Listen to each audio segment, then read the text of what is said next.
Di halaman 54 ya, footnote nomor 24 diriwayatkan oleh Ahmad, Tirmidzi dan Ibnu Majah dari Burairah radhiyallahu anhu, disahihkan oleh Syekh Albani sama di Sahih Jami'.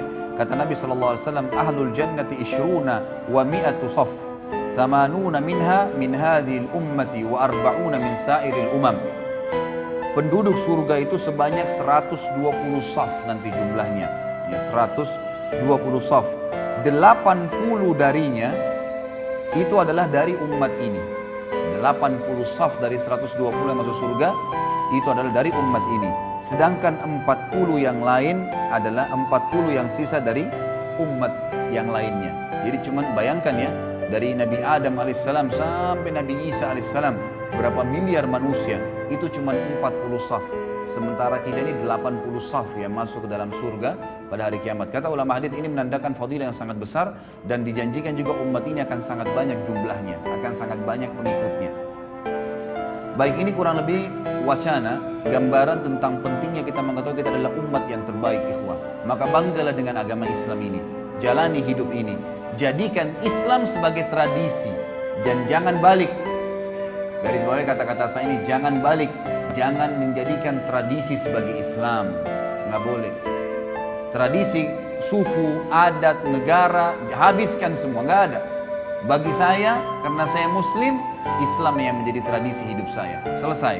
Maka kita punya standarisasi tradisi. Mau di Afrika, mau di Eropa, mau orang bule, mau orang hitam, mau orang Arab, mau orang Melayu, mau orang dari manapun, suku manapun, kalau kita bertemu dengannya maka akan sama semua perilakunya, pakaiannya, makanannya, minumannya, tutur katanya, akhlaknya, semua akan sama. Karena yang dijadikan tradisi adalah Islam. Itu yang dititik beratkan, ikhwah. Tidak usah lagi berpatokan dengan agama lain. Tidak usah berpatokan dan menjadikan idola orang-orang non-muslim. Kembalilah kepada orang-orang muslim. Dan kita akan lihat nanti figur pertama yang luar biasa pada hari ini. Kemudian saya kerucutkan bahasan juga sebelum Abu Bakar radhiyallahu anhu.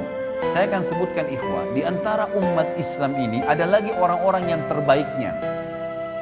Jadi tadi kita umat yang terbaik, ada juga di kalangan umat Islam ini orang-orang yang terbaik, itulah para sahabat ridwanullahi alaihim, sahabat Nabi sallallahu alaihi wasallam, sahabat-sahabat Nabi sallallahu alaihi wasallam yang Allah SWT telah memberikan julukan mereka radhiyallahu anhum wa radu'an.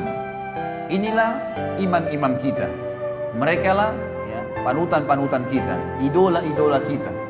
Di buku ini ada lebih dari sekian puluh sahabat yang disebutkan, dan satu orang saja, ikhwan dan akhwat sekalian, kalau kita jadikan sebagai rujukan hidup kita, idola kita, sudah cukup untuk selamat dunia akhirat. Bagaimana kalau kita jadikan semuanya puluhan orang ini sebagai idola kita? Cukup mereka, tidak perlu lagi pasang anak-anak muda, wahai anak-anak muslim, pasang poster-poster pemain bola di kamar Anda. Untuk apa? Apa yang mau dibanggakan dengan mereka? Dengan keterampilan mereka main bola? Masuk surga ke dengan main bola itu? Bukan berarti tidak boleh main bola ya, olahraga boleh dalam Islam. Tapi sampai pada tingkat anak-anak kita menghafal nama-nama pemain bola dan tidak tahu nama sahabat Nabi. Siapa yang sudah dijamin masuk surga? Siapa yang sudah berjuang dan sebenarnya, gitu kan? Ini hal-hal yang harus kita sadari dan kita pahami. Maka kita harus kembali kepada para sahabat, jadikan mereka sebagai idola-idola kita. Karena bukan mustahil, ikhwan dan akhwat sekalian, sahabat-sahabat terutama 10 yang jamin masuk surga ini sampai beritanya kepada kita. Ya, sampai sekarang seperti yang akan kita bahas nanti ini, itu bukan mustahil, ya, bukan cuma sebuah kisah dongeng yang diceritakan, tapi kata para ulama agar kita bisa mencontohin Abu Bakar, Umar, Uthman, Ali, Talha, Zubair, Abdurrahman bin Auf, hafal nama-nama mereka, kisah-kisah mereka, tahu kehidupan mereka sehari-hari. Maka dengan begitu, ya, kita akan bersama-sama dengan mereka di surga. Bukan mustahil, karena kita menciplak saja kehidupan mereka. Itulah yang diinginkan oleh Allah Azza wa Jalla melalui sejarah-sejarah mereka yang tetap Allah kekalkan, gitu kan? Dan subhanallah, syaitan-syaitan ingin menyesatkan manusia dengan mencaci maki, mengkafirkan para sahabat radhiyallahu anhum yang telah Allah pilih mereka. Nanti kita akan baca sebentar lagi fadilah dan keutamaan para sahabat. Sehingga di sini ikhwah sekalian, kita tidak butuh lagi panutan siapapun kecuali mereka setelah Nabi Muhammad SAW. Yang pertama, ikhwah sekalian, disebutkan dalam buku ini, Allah SWT menurunkan banyak sekali Al-Quran. Coba buka halaman 59 yang pegang bukunya.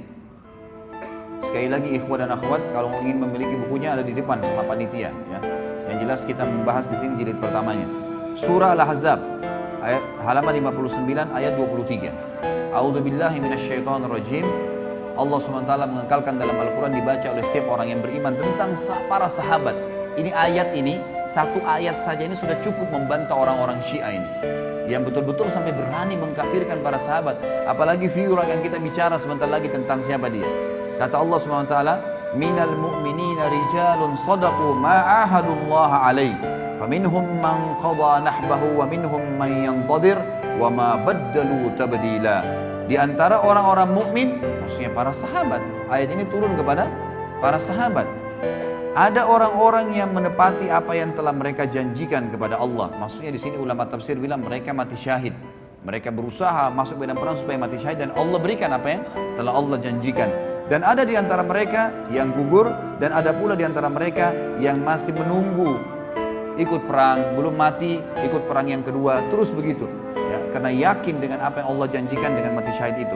Dan mereka sama sekali tidak mengubah janjinya, maksudnya tidak berubah, tidak murtad, tidak ragu, tidak bimbang.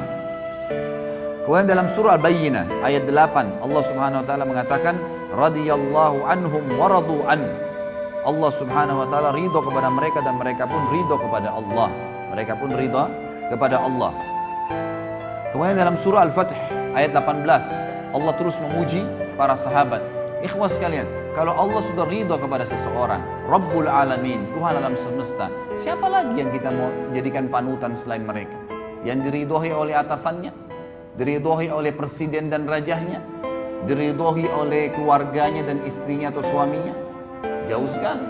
Diridhoi oleh pencipta langit dan bumi, radhiyallahu anhum wa radu an. Allah sudah ridha kepada mereka semua sahabat. Di sini jamak, radhiyallahu anhum, tidak terkecuali, gitu kan? Waradu'an, dan mereka juga ridho dengan Allah, ridho dengan agama ini, mereka memilih itu. Kemudian juga dalam surah Al-Fatih ayat 18 halaman 60-nya, a'udzubillahi minasyaitonirrajim, kata Allah SWT, laqad radiyallahu 'anil mu'minina id yubayyi'unaka tahta asy-syajarati fa'alima ma fi qulubihim fa'anzala as-sakinata 'alaihim wa atsabahum fathan qariba. Sungguh Allah telah meridai orang-orang yang beriman. Siapa mereka itu? Sahabat di sini. Ketika mereka berjanji kepadamu, hai Muhammad. Siapa di antara kita pernah ketemu dengan Nabi SAW? Tidak ada. Yang pernah ketemu adalah Nabi, adalah para sahabat. Ayat ini turun kepada mereka. Kata Allah SWT, sungguh Allah telah meridai orang-orang mukmin ketika mereka berjanji setia kepadamu, hai Muhammad, di bawah pohon.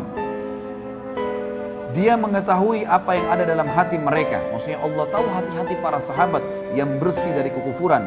Lalu dia Allah memberikan ketenangan atas mereka dan memberikan balasan kepada mereka dengan kemenangan yang dekat. Kemudian juga dalam surah Al-Fath ayat 29 terus bertubi-tubi Allah jelaskan tentang siapa sahabat ini. Inilah idola kita, saudaraku. Kata Allah SWT, a'udzubillahi minasyaitonirrajim, Muhammadur Rasulullah walladzina ma'ahu asyidda'u 'alal kuffari ruhama'u bainahum tarahum ruk'an sujjadan yabtaguna fadlan minallahi wa ridwana simahum fi wujuhim min atharis sujud dzalika mathaluhum fit taurat wa mathaluhum fil injili kazar'in akhraja syat'ahu fa'azarahu fastagladha fastawa 'ala suqi yu'jibu az-zurra'a liyaghidha bihimul kuffar wa'adallahu alladhina amanu wa 'amilus solihati minhum maghfiratan wa ajran 'azima. Muhammad itu, kata Allah SWT, adalah benar-benar utusan Allah dan orang-orang yang bersama dengan dia. Siapa orang bersama dengan Nabi SAW? Kita kan? Orang-orang yang nanti belum lahir kan? Orang yang hidup bersama Nabi SAW, sahabat. Makanya para ulama memberikan definisi sahabat adalah orang yang melihat Nabi SAW dengan mata kepalanya, beriman dengan Nabi SAW dan meninggal dalam keyakinan tersebut. Itu namanya sahabat. Di sini dipuji oleh Allah SWT. Mereka bersama dengan Muhammad, mereka bersikap tegas terhadap orang-orang kafir dan mereka berkasih sayang sesama mereka. Kalian melihat mereka ruku dan sujud, ini cirinya para sahabat, selalu sibuk dengan ruku dan sujud saja, ibadah kepada Allah SWT, mencari karunia Allah dan keridhaannya. Pada wajah mereka tampak tanda-tanda bekas sujud, di dahi mereka hitam. Demikianlah sifat-sifat mereka yang diungkapkan dalam Taurat dan juga diungkapkan dalam Injil. Jadi dalam Taurat dan Injil sudah disebutkan ciri-ciri para sahabat ridwanullahi alaihim. Jadi ini bukan orang-orang yang cuma sekedar dari umat kita saja, maksudnya hanya sekedar dari umat kita dan disebutkan dalam Al-Quran, tapi memang Allah pastikan Taurat, Injil sebelum mereka lahir sudah disebutkan siapa itu sahabat. Luar biasa nih kedudukan sahabat nih. yaitu seperti benih yang mengeluarkan tunasnya. Kemudian tunas itu semakin kuat, lalu menjadi besar dan tegak lurus di atas batangnya. Tanaman itu menyenangkan hati penanam-penanamnya karena Allah hendak menjengkelkan hati orang-orang kafir. Dengan kekuatan orang-orang yang beriman, Allah menjanjikan kepada orang-orang yang beriman dan mengerjakan kebajikan di antara mereka, sahabat, gitu kan, ampunan dan pahala yang besar. Juga ayat yang lain, Allah SWT menyebutkan dalam surah Al-Hasyr, ayat 9 dan ayat 8 dan ayat 9. Ini semua tentang sahabat nih. Ya, kita bayangkan luar biasanya bagaimana Allah memuji sahabat dalam Al-Quran, dan luar biasanya bagaimana orang-orang Rafidah dan orang Syiah berani mengkafirkan para sahabat yang Allah menyebut mereka sebagai orang yang beriman. Ini luar biasa nih, ya. Sampai mereka mengangkat bendera untuk membunuh, ya, orang-orang yang sudah mengikuti Nabi SAW, ini sahabat-sahabat Nabi. Dan sampai saya dengarkan cuplikan salah satu tokoh orang-orang Syiah sekarang di Iran, dia membahasakan dalam bahasa Arab, gitu kan, tapi saya tidak ingat namanya. Tadi sempat saya lihat terlintas ada cuplikannya di YouTube, gitu kan. Dia sempat mengatakan munculnya orang-orang teroris sekarang yang banyak membom sana sini dan membunuh-bunuh ini, itu karena memang mereka, ya, tidak faham tentang agama ini. Kemudian mereka-mereka ini sebenarnya cuma substansial, cabang-cabang kecil dari induk-induk pemimpin-pemimpin mereka. Saya pikir yang mereka mau sebutkan ini ulama-ulama Sunni yang sekarang. Kata mereka bilang apa? Kalimatnya dia bilang apa? Pimpinan-pimpinan mereka adalah Abu Bakar, Umar, Aisyah, sahabat. Yang mestinya ini akar-akarnya semua ini yang kita harus putuskan dan kita